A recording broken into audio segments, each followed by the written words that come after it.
दोस्तों स्वागत है आपका प्रोग्रेसिव जीके अड्डा विद एसके में। और आज की इस वीडियो में हम बात करने वाले हैं उत्तराखंड जीके पार्ट 6 की, जिसमें लिए गए हैं उत्तराखंड के मोस्ट इंपोर्टेंट क्वेश्चन जो कि उत्तराखंड की आने वाली परीक्षाओं के लिए काफ़ी इंपॉर्टेंट साबित होने वाले हैं। तो चलिए इसको स्टार्ट कर लेते हैं इसके पहले क्वेश्चन के साथ। और इसका पहला क्वेश्चन पूछा गया है कि नीलकंठ महादेव मंदिर कहाँ स्थित है। तो नीलकंठ महादेव मंदिर स्थित है ऋषिकेश देहरादून में, जो कि गढ़वाल मंडल में आता है। और नीलकंठ महादेव मंदिर जो है ये भगवान शिव को समर्पित है। और ऐसा माना जाता है कि भगवान शिव ने समुद्र मंथन के दौरान जो विष निकला था उस विष को इसी स्थान पर पिया था। कहाँ पर? ऋषिकेश देहरादून में। और यहाँ पर क्या स्थित है? यहाँ पर स्थित है नीलकंठ महादेव मंदिर। Next question number 2।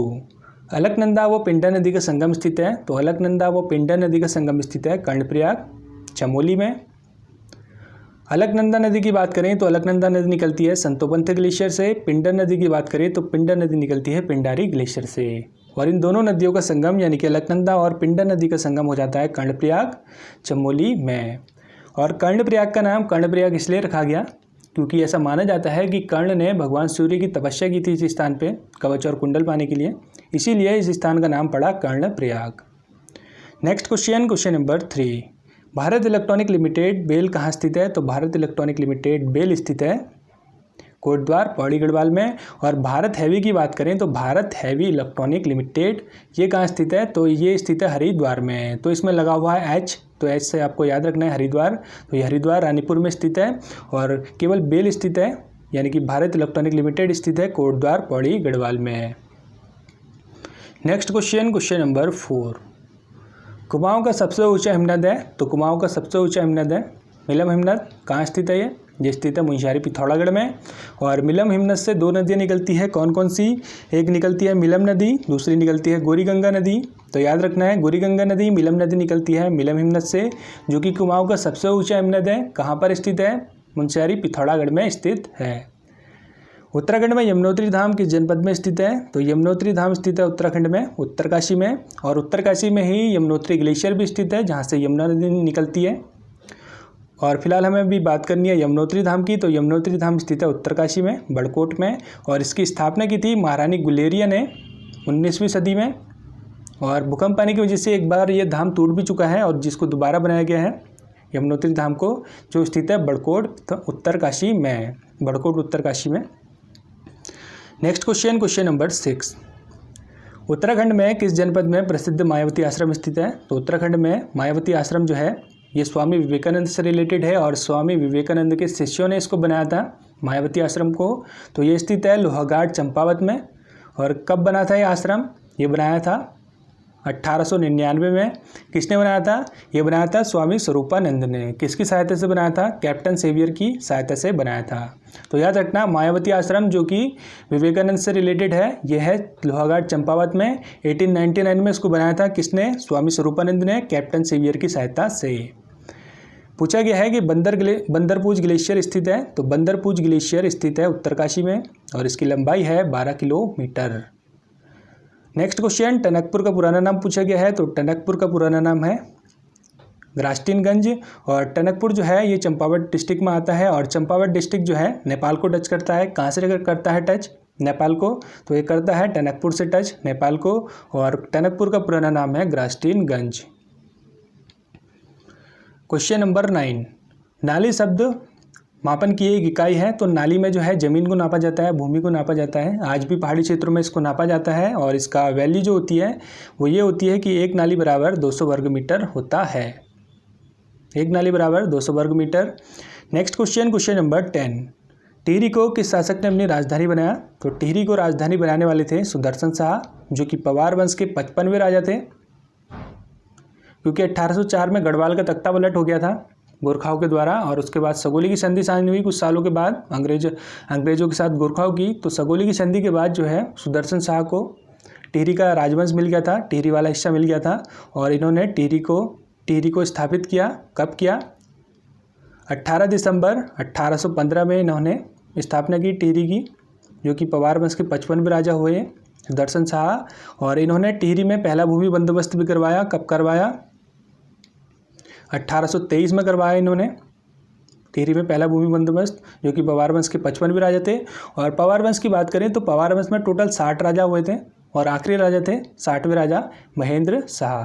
Manvendra Shah थे 60वें राजा भवार वंश के, और सुदर्शन शाह थे 55वें राजा। Next question number 11, British Kumaon Garhwal प्रसिद्ध पुस्तक के लेखक हैं। तो ब्रिटिश कुमाऊं गढ़वाल प्रसिद्ध पुस्तक के लेखक हैं डॉक्टर R.S. टोलिया, और ये भूतपूर्व IAS ऑफिसर भी रह चुके हैं। इनका जन्म हुआ था 15 नवंबर 1947 देहरादून में। तिलहरी नामक आभूषण कहाँ पहना जाता है? तो तिलहरी पहना जाता है गले में, और गले में तिलहरी के अलावा चंद्रहार, हसूला, गुलबंद, चरियो और लॉकेट भी पहना जाता है। कहाँ पहना जाता है? गले में। किसाऊ बांध किस नदी पर बना हुआ है? तो किसाऊ बांध बना है टोंस नदी पे, और किसाऊ बांध जो है ये हिमाचल प्रदेश व उत्तराखंड की सीमा पर बना हुआ है, जो कि आता है उत्तराखंड के अंदर। किसाऊ बांध कहाँ पर? देहरादून जिले में। तो देहरादून जिले में स्थित है किसाऊ बांध, टोंस नदी पर बना है, और इसकी शक्ति है 660 मेगावाट। नेक्स्ट क्वेश्चन नंबर 14, गांव बचाओ आंदोलन किसने चलाया? तो गांव बचाओ आंदोलन चलाया अनिल जोशी ने, और इन्होंने पूरा प्रयास किया कि गांव से जो पलायन हो रहा है उत्तराखंड के गांव से पलायन जो हो रहा है उसको रोका जाए और गांव का विकास किया जाए। तो इन्होंने एक आंदोलन चलाया अनिल जोशी ने, जिसका नाम था गांव बचाओ आंदोलन। नेक्स्ट क्वेश्चन नंबर 15, किस ग्राम पंचायत को मनरेगा पुरस्कार दिया गया है? तो मनरेगा पुरस्कार दिया गया है भटवाड़ी को, जो कि उत्तरकाशी में है।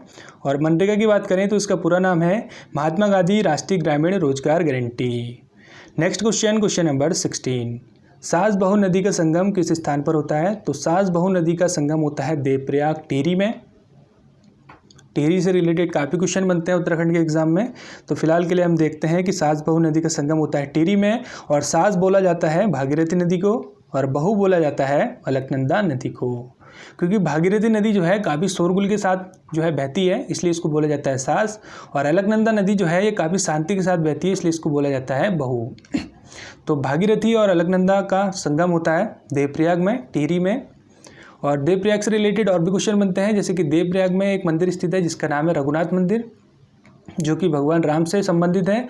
और देवप्रयाग के रघुनाथ मंदिर में एक शासक की मृत्यु हुई थी पवार वंश के, उसका नाम था जयकृत शाह। और भगवान राम ने अपने अंतिम दिनों में तपस्या कहाँ पर की थी? इन्होंने तपस्या की थी देवप्रयाग में, भगवान राम ने, और इसी वजह से वहाँ पर रघुनाथ मंदिर जो है बनाया गया है। तो याद रखना कि सास बहू नदी का संगम होता है देवप्रयाग में। नेक्स्ट क्वेश्चन नंबर 17, कुली एजेंसी के संचालक हेतु कौन सी समिति बनाई गई? तो कुली एजेंसी के संचालक हेतु बनाई गई एक समिति जिसका नाम था विंडम समिति, क्योंकि पर्सी विंडम जो था उस टाइम पे कुमाऊं का कमिश्नर था। पर्सी विंडम जो कि कुमाऊं का 15वां कमिश्नर था, इसलिए उसके टाइम पे जो आंदोलन हुए थे कुली बिगाड़ से रिलेटेड, उसी वजह से एक समिति बनाई गई विंडम समिति। और कुली बिगाड़ से रिलेटेड जो आंदोलन हुआ था बागेश्वर में, वो था 1921 में। और पर्सी विंडम जो था वो था कुमाऊं का 15वां कमिश्नर। और याद रखना कि कुली बिगाड़ से रिलेटेड जो नायक के रूप में उभर के आए थे वो आए थे बद्रीदत्त पांडे, जिनको कि कुमाऊं केसरी के नाम से भी जाना जाने लगा। नेक्स्ट क्वेश्चन नंबर 18, चंद्रवंश में सबसे विद्वान व दानी शासक कौन था? तो चंद्रवंश में सबसे विद्वान व दानी शासक था रुद्रचंद्र।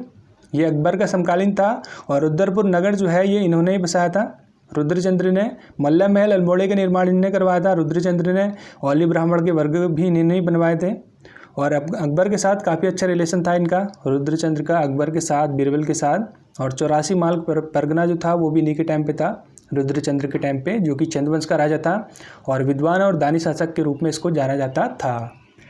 नेक्स्ट क्वेश्चन नंबर 19, नायक जाति की उत्पत्ति किसके समय हुई थी? तो नायक जाति की उत्पत्ति हुई थी भारती चंद के समय, जो कि चंद्रवंश का राजा था। और 12 साल इनने युद्ध लड़ा डोटी राजाओं से, डोटी मतलब नेपाल के राजाओं से इनने युद्ध लड़ा 12 साल का। तो 12 साल में इसके सैनिक जो है नेपाल जाते थे कभी, तो कभी नेपाल के सैनिक जो हैं इसके शासनकाल में इसके राज्य में आते थे। तो इस तरीके से इनके सैनिकों ने यहाँ की महिलाओं के साथ संबंध बनाया, और यहाँ के सैनिकों ने वहाँ की महिलाओं के साथ संबंध बनाया। जो औलादें पैदा हुई वो कहलाई नायक जाति की। तो इसी को बोलते हैं नायक जाति, जो हुआ भारती चंद के समय। नेक्स्ट क्वेश्चन नंबर 20, हेनसांग ने गंगा को किस नाम से उल्लेखित किया? तो हेनसांग ने गंगा को नाम से उल्लेखित किया महाभद्रा। हेनसांग ने जो है हरिद्वार को किस नाम से उल्लेखित किया? तो हरिद्वार की बात करें तो इसने हरिद्वार को बोला मोयूलो, यानी कि मयूरपुर। उत्तराखंड की बात करें तो उत्तराखंड को इसने बोला पोली हिमू पुलो, जो कि ब्रह्मपुर। और गंगा को इसने बोला महाभद्रा। नेक्स्ट क्वेश्चन नंबर 21, जिया रानी के बचपन का नाम पूछा गया है। तो जिया रानी का बचपन का नाम है मौला देवी और जिया रानी को कुमाऊं की लक्ष्मीबाई भी बोला जाता है। और जिया रानी के पिता का नाम था अमरदेव पुंडीर, पति का नाम था प्रीतम देव। और जो हल्द्वानी काठगोदाम से ऊपर एक रानीबाग का एरिया आता है, वहाँ पर रानीबाग में जो मंदिर है वो जो है वो जिया रानी से रिलेटेड है रानीबाग, क्योंकि ऐसा माना जाता है कि वो बाग जो है काफ़ी पसंद था जिया रानी को। और वहाँ पे एक पत्थर पे एक लहंगा छपा हुआ है एक बड़े से पत्थर में, जिसकी पूजा की जाती है। तो ऐसा माना जाता है कि जिया रानी उस पत्थर के ऊपर समा गई थी और उसका लहंगा जो है वो दिखाई देता है उस पत्थर के ऊपर आज भी। तो इनका नाम था बचपन का Maula Devi. Next question number 22। गढ़वीर महाकाव्य किसने लिखा? तो गढ़वीर महाकाव्य लिखा था रूपमोहन सकलानी ने, जो कि गढ़वाली लेखक थे। किस पवार शासक ने कत्यूरी का स्वर्ण सिंहासन छीना? तो कत्यूरी से स्वर्ण सिंहासन छीना अजयपाल ने, जो कि पवार वंश का 37वां राजा था।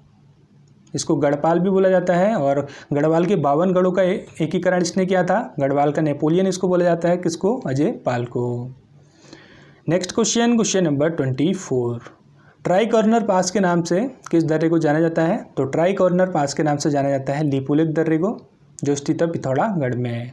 और नेपाल बोलता है कि ये उसके एरिया में आता है, लेकिन हमें याद रखना है कि ये आता है पिथौरागढ़ में लिपुलेख दर्रा। और ट्राई कॉर्नर पास इसको इसलिए बोलते हैं क्योंकि नेपाल, चीन और भारत की सीमा पर ये स्थित है। कौन सा दर्रा? लिपुलेख दर्रा। कहाँ स्थित है? पिथौरागढ़ में। और कैलाश पर्वत और मानसरोवर की यात्रा जो निकलती है वो भी इसी दर्रे से निकलती है, लिपुलेख दर्रे से।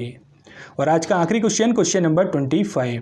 पहाड़ों का राजकुमार किसे कहा जाता है? तो पहाड़ों का राजकुमार कहा जाता है नैनीताल को। तो दोस्तों इसी के साथ वीडियो समाप्त होता है। Thanks for watching, take care, bye.